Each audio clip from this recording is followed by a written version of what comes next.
சிவாய நம. ஆன்றோர்களே சான்றோர்களே வணக்கம். உலகில் மனிதனாய் பிறப்பது ஒரு நல்ல ஒரு பிறவி பயனாகும். பிறவி எடுப்பதில் மனித பிறவி உன்னதமான பிறவியாகும். பாவங்களெல்லாம் போக்கி புனிதத்தை மேலும் சேர்ப்பதற்காக எடுக்கப்பட்ட பிறவியாகும். இந்த ஆன்மாவானது பூமியில் பிறப்பு எடுப்பதே நாம் செய்த முற்பிறவியின் பாவ புண்ணியங்களை பொறுத்தே மனிதனாய் தோன்றுகின்றோம். ஆனாலும் நம்முடைய பாவ வினைகள் தீரவில்லை. ஆகவே மேலும் மேலும் பிறப்பு எடுக்கிறோம். அப்படி எடுக்கக்கூடிய அந்த பிறவிகளின் பாவங்களை நீக்குவதற்காக பல பெரியவர்கள், முனிவர்கள் இவர்களெல்லாம் சில விரத முறைகளை கொடுத்திருக்கிறார்கள். அதிலே மிகவும் உன்னதமானது பிரதோஷமாகும். இந்த பிரதோஷ விரதமும் பிரதோஷ தரிசனமும் அதில் செய்யப்படக்கூடிய சோமசூக்த பிரதட்சணமும் மிகவும் விசேஷமாகும். சர்வ பாவங்கள் நீங்கும். பாவங்களில் பஞ்சமா பாதகம் என்பது 5 விதமான பாவங்களாகும். அந்த பஞ்சமா பாதகங்களும் சரி, எத்தனை ஜென்மங்களில் நாம் எடுத்த பாவங்களாக இருந்தாலும் சரி, இப்போது செய்கின்ற பாவங்களும் அனைத்தையும் நீக்கக்கூடிய வல்லமை உடையது பிரதோஷமாகும். இது எவ்வாறு என்று நாம் எளிதாக புரிந்து கொள்ள பிரதோஷத்தை பற்றி முதலில் அறிந்து கொள்ள வேண்டும். தேவர்கள் அனைவரும் கூடி சாகா வரம் பெறுவதற்கு பகவானிடம் வேண்டும்போது பார்க்கடலில் தோன்றும் அமிர்தத்தை நாம் உண்டால் சாகா வரம் பெறலாம் என்று கூறினார். உடனே அதற்கு வழி என்ன என்று யோசிக்கும்போது பார்க்கடலிலே யமயோர்கிரி பர்வதம் எனப்படும் அந்த மலையை, மேரு மலையை மத்தாக நாட்டி வாசுகி என்ற பாம்பை கயிறாக அதில் பிணைத்து வால்புறமாக இருந்து தேவர்களும் தலைப்புறமாக அந்த வாசுகி பாம்பின் தலைப்புறமாக அசுரர்களும் இருந்து அந்த பார்க்கடலை கடைகிறார்கள். ஏனென்றால் இது தேவர்களால் முடியாது என்ற காரணத்தினால் அசுரபலம் கொண்ட அசுரர்களை உங்களுக்கும் நாங்கள் அமிர்தத்தை தருகிறோம் என்று கூறி சமபாகமாக பங்கிட்டுக் கொள்ளலாம் என்று கூறி அசுரர்களை தந்திரமாக அழைத்தார்கள். இவ்வாறு இருவரும் சேர்ந்து அந்த மேரு மலையை பார்க்கடலில் நட்டு அந்த அமிர்தத்தை பெற வேண்டி கடைகிறார்கள். அப்போது தோன்றியதே அஷ்டவசுக்கள், கற்பக விருட்சம், மகாலட்சுமி இவைகளெல்லாம் பார்க்கடலில் இருந்துதான் தோன்றுகிறது. அப்போது அந்த அமிர்த கலசத்தை தன்வந்திரி என்ற ரிஷி பகவான் அமிர்த கலசத்தோடு தோன்றுகிறார். அப்படி தோன்றுவதற்கு முன்னால் இந்த வாசுகி பாம்பின் கயிறாக பிணைத்து அவர்கள் கடைந்த போது அந்த பாம்பு தன் விஷத்தை கக்குகிறது. அதால் தாங்க முடியாமல் அந்த விஷத்தை கக்கி அந்த விஷமானது ஆழகால விஷம் என்ற கொடிய விஷமாக உருவெடுத்து இவர்களை நோக்கி வருகிறது.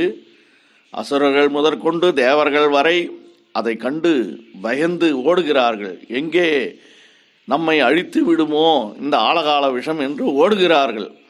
ஆழகால விஷம் அவர்களை விடவில்லை. பயங்கரமாக துரத்தி கொண்டு செல்கிறது. இவர்கள் நேராக சத்தியலோகம் சென்று தந்தை பிரம்மதேவரிடம் முறையிடுகிறார்கள். பிரம்மதேவரும் இது மகாவிஷ்ணுவிடம்தான் நாம் கேட்க முடியும் என்று அவரும் வைகுந்தத்தை நாடி வருகிறார்கள். அப்படி வைகுந்தம் வந்தபோது மகாவிஷ்ணுவிடம் இதை கூறி முறையிட, மகாவிஷ்ணு நாம் கைலை சென்று சிவபெருமானிடம் கூறலாம் என்று அவரும் சேர்ந்து வருகிறார்கள். அங்கே வரும்போது இந்த ஆலகால விஷமும் அவர்களோடு கைலை மலையை நாடி வந்து விட்டது. இவர்கள் என்ன செய்வது என்று தெரியாமல் கைலை மலையை இடவளமாக சுற்றி வர ஓடுகிறார்கள். ஆலகால விஷமானது எதிர்கொண்டு வரலாம் என்று வளமாக வந்தது. உடனே அவர்கள் வடபுறத்தில் வந்து நின்று மீண்டும் திரும்பி இடமாக சுற்றி வந்து நந்தியம்பெருமானிடம் வந்து நிற்கிறார்கள். அப்போது ஆலகால விஷமானது மீண்டும் இவ்வாறு வந்து திரும்பி வருகிறது. அவர்கள் அந்த கோமுகம் எனப்படும் கைலை மலையின் வடபுறம் வந்து தேவர்கள் நின்றபோது எதிர்கொண்டு வந்த ஆலகால விஷமானது பார்த்துவிட்டு இவர்கள் மீண்டும் திரும்பி ஓடி வருகிறார்கள். இந்த ஆலகால விஷமானது மீண்டும் திரும்பி இவர்களை நோக்கி வருகிறது. இவ்வாறே 3 முறை நிகழ்கிறது. இவர்கள் நந்தியம்பெருமானிடம் முறையிடுகிறார்கள். நாங்களெல்லாம் பயந்து ஓடி வந்து கொண்டிருக்கிறோம், பகவான் கைலை மலையில் இருந்து அமைதியாக இருக்கிறாரே என்று கூறும்போது நந்தியம்பெருமான் கூறுகிறார், நீங்களெல்லாம் இவ்வாறு ஓடி ஒளிந்து கொள்ள நினைக்கிறீர்களே தவிர எம்பெருமானிடம் முறையிடவே இல்லையே என்று கூறுகிறார். உடனே அந்த தேவர்கள் அங்கிருந்தபடியே தங்கள் கரங்களை எல்லாம் கூப்பி தலைக்கு மேலே உயர்த்தி அரகர மகாதேவா என்று அலறுகிறார்கள் வணங்கி. அப்பொழுது சிவபெருமான் அங்கே தோன்றினார். ஆலகால விஷத்தை கையில் எடுத்து ஒரு உளுந்து பிரமாணம், அதாவது உளுந்தின் அளவிற்கு கையிலே உருட்டி விட்டார். அதை உருட்டி அவர் தன் வாயிலே போட்டு விழுங்க முற்படும் போது உமா பிராட்டியார் பார்த்து, எம்பெருமானே இது கொடிய விஷமாயிற்றே என்று கழுத்திலே இருக்குகிறார். அப்பொழுது அந்த ஆலகால விஷமானது எம்பெருமானின் உடலை நீல நிறமாக மாற்றுகிறது. கழுத்திலே அம்பாளின் கரம் இருக்கியதால் அந்த இடத்திலே அந்த ஆலகால விஷமானது உருண்டு திரண்டு கழுத்தின் நெஞ்சின் நடு பகுதியில் நிற்கிறது. அதுவே கண்டம் எனப்படும். ஒவ்வொரு ஆணுக்கும் பார்த்தால் அந்த இடத்திலே கழுத்தின் நெஞ்சி பகுதியிலே ஒரு முண்டு போன்ற ஒரு எலும்பு தெரியும். அதுதான் கண்டம் எனப்படும். இது பெண்களுக்கு இருக்காது, ஆண்களுக்கு மட்டுமே இருக்கும்.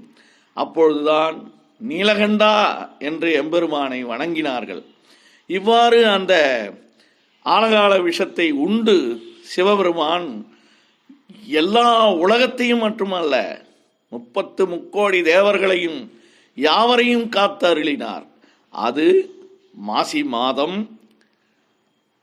தேய்பிறை திரையோதசி திதி சனிக்கிழமை மாலை அந்த பிரதோஷ காலம் எனப்படும் சாயரட்சை காலம் 5 மணி முதல் 6:30 மணி வரை ஏற்பட்ட காலமே பிரதோஷம் எனப்படும்.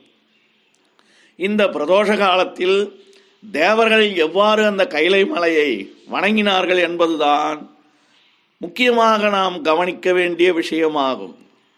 இதை பார்த்தால் ஒரு வளர்பிறை சந்திரன் இப்படி இரு முனைகளும் சந்திப்பது போல் இருக்கிறது பாருங்கள். அதுதான் சோம சூக்த பிரதக்ஷணம் எனப்படும். சோமன் என்றால் சந்திரன், அர்த்த சந்திரன், அதாவது பாதியாக இருக்கும் வளர்பிறை சந்திரனை போல் இருப்பதுதான் சோமசூக்த பிரதக்ஷணம். அதாவது நாம் பிரதோஷ தினத்தில் சிவாலயத்தில் கொடிமரத்தில் இருந்து பிரதக்ஷணம் வர வேண்டும். கருவறையை நாடி சென்று அந்த பிரகாரத்தில் விநாயகர், தட்சிணாமூர்த்தி, மகாவிஷ்ணுவை வணங்கி பிரம்மதேவருக்கு அருகில் நிற்கும்போது பிரம்மதேவரை வணங்கி அந்த கோமுகம் எனப்படும் சிவபெருமானின் அபிஷேக தீர்த்தம் விழப்படும் அந்த கோமுக தொட்டியின் அருகில் நின்று அதை தாண்டாமல் மீண்டும் திரும்பி வலம் வந்து எந்த இடத்தில் முன்பு நாம் நின்றோமோ அதே இடத்தில் நின்று மீண்டும் திரும்பி வந்து இவ்வாறே 3 முறை அந்த வலம் வர வேண்டும். 3வது முறை கொடிமரத்தின் அருகில் வந்து அந்த நந்தியம்பெருமானின் பின்புறம் இருந்து இரு கொம்புகளின் வழியாக நந்தியம்பெருமானின் இரு கொம்புகளின் வழியாக அந்த மூலவரை நோக்கி நாம் வணங்க வேண்டும். பிறகுதான் கருவறைக்குள் சென்று மூலவராகிய எம்பெருமான் சிவபெருமானை வணங்க வேண்டும்.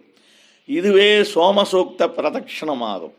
இவ்வாறு வணங்கினால் முன்பு கூறிய சர்வ பாவங்களும் 14 பிறவியிலும் செய்த அந்த பாவங்களெல்லாம் தீர்ந்து நாம் நற்கதி அடைவோம் என்பது தேவர்களாலும் மூவர்களாலும் கூறிய சூட்சமமாகும்.